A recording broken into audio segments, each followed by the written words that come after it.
今年伫意大利世界披萨大赛摕到最佳导致的牛苏维，本身就是听奖人士，因为伊有听力障碍伫吵闹，而且佫需要分工合作走卡，比一般人就要开佫较济心神。今仔日有一阵同款是听障学生来学做披萨，牛苏维甲听障学生分享家己伫咧走卡做导致的经验。 透过现场音幕的直播，也阁有手机老师的手势，牛苏维带领听障的学生囡仔做伙做手工披萨。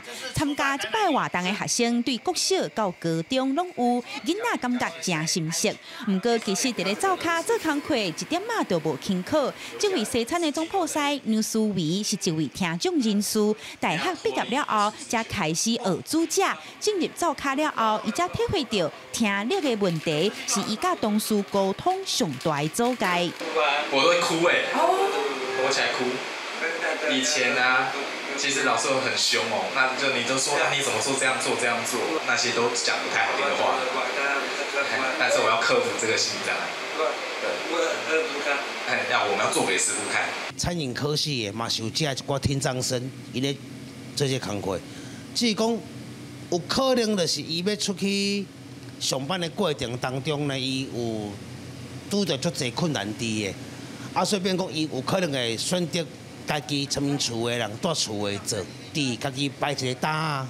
同款是伫咧做总铺师的范国义，伊就指出，餐饮业有少数听障的学生伫咧灶骹做工课，听力的问题嘛确实限制学生囡仔的发展。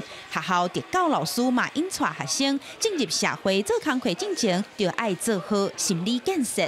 他听不懂的时候，我也更听不懂了，所以到时候我们会用另外一个手势啊，或者是用笔试啊，那个都会有个沟通方法。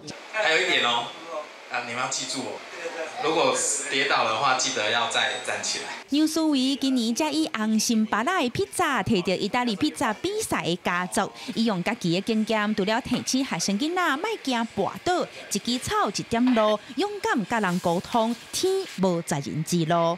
记者邱朝阳高雄报道。